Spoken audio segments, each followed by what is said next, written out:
गिबियावनो आङो राइजिं बड'लेण्ड आरो लोगोसे बड'लेण्ड बुब्लि आं बिथांमोनखौ धन्यबाद होग्रोयो।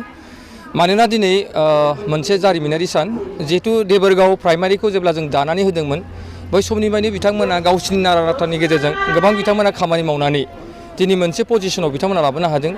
दिनै देबोरगाव बायदियाव 159 सा मा होनदों BPFनि सोद्रोमाफ्रा बेहाय दिनै जइन जाफैदों आरो बिथांमोना दिनै प्रमद बर' लोगोसे लरेन्स इस्लारि बिथांमोननि जि UPPL जोंनि जि दलखौ मोजां मोननानै जइन जाफैबाय।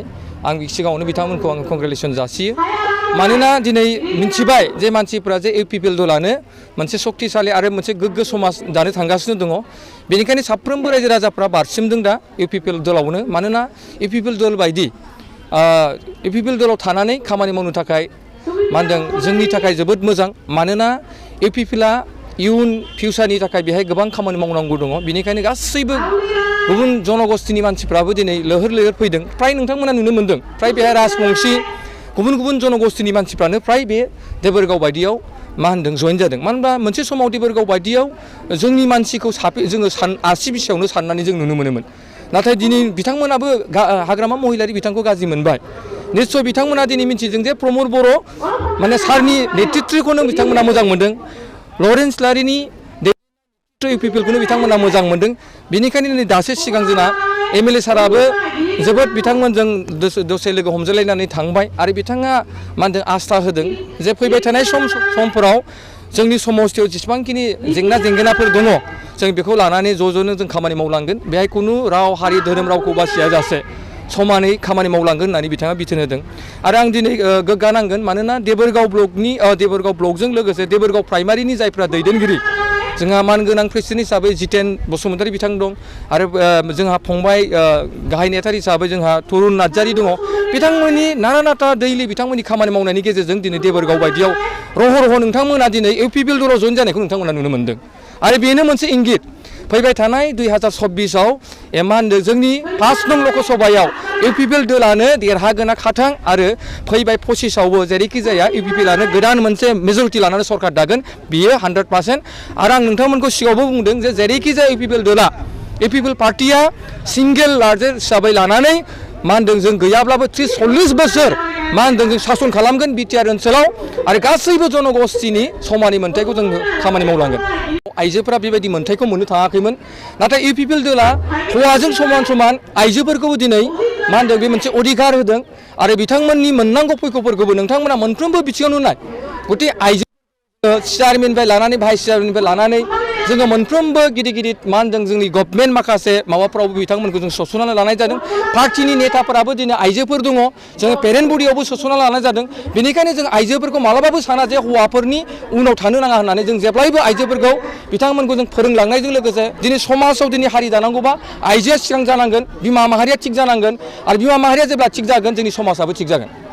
बेनिखायनो दिनै UPPLआ दिनै आइजो माहारिखौ मोजाङै समान अधिकार होदों आरो नोंथांमोना नुबाय थादों प्रत्येक मानसिफ्रा दिनै नुनो मोन्दों जे आइजोफोरानो बांसिन फ्राय UPPLआव दिनै बांसिन सुबिदाफोरखौ मोनदों। नोंथांमोना फर एग्जाम्पल हिसाबै दिनै माने जोंनि भारत सरकार आरो आसाम सरकाराबो जि मोनसे निर्देश लादों जे दिनै अरुणोदय स्किमफोरखौ फ्राय आइजोफ्रानो मोनो। मोनफ्रोमबो स्किमफोरानो जा सेरिकालचार डिपार्टमेन्टआवनो जा एम्फौ फिसिनो थाखाय बेबायदिनो फैसा हरनाय जायो एकालिन। दा बेबायदिनो गुबुन गुबुन डिपार्टमेन्टफोराव फ्राय आइजोफोरखौ इम्परटेन्ट लानानै खामानि मावनायखौ जों निस्सय नुनो मोन्दों आरो जोंनि सरकारा बेखिनि खामानिफोरखौ लानानै दिनै मावगासिनो दङ।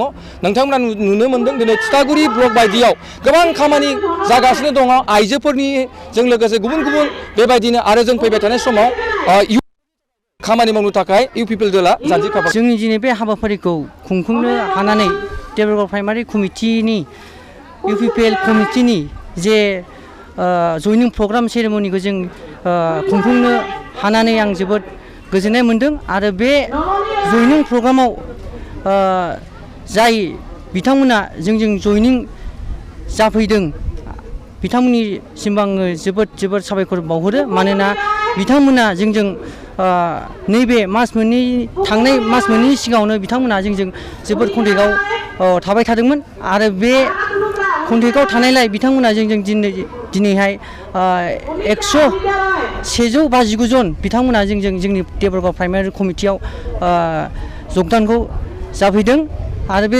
जगदान जाफैनायनि थाखाय बिथांमोनखौ आं जोबोद साबायखर बिथांमोना BPF प्राइमारि BPFनि देबरगाव प्राइमारि BPFनि समाव बिथांमोना मेम्बार हिसाबै बा सापर्टार हिसाबै बिथांमोना थायोमोन दिनै बिथांमोना जों सरकाराव फैनाय लोगो लोगो बिथांमोना जोंजों जगदान जाफैदों देबरगाव प्राइमारि सिंनिल' दा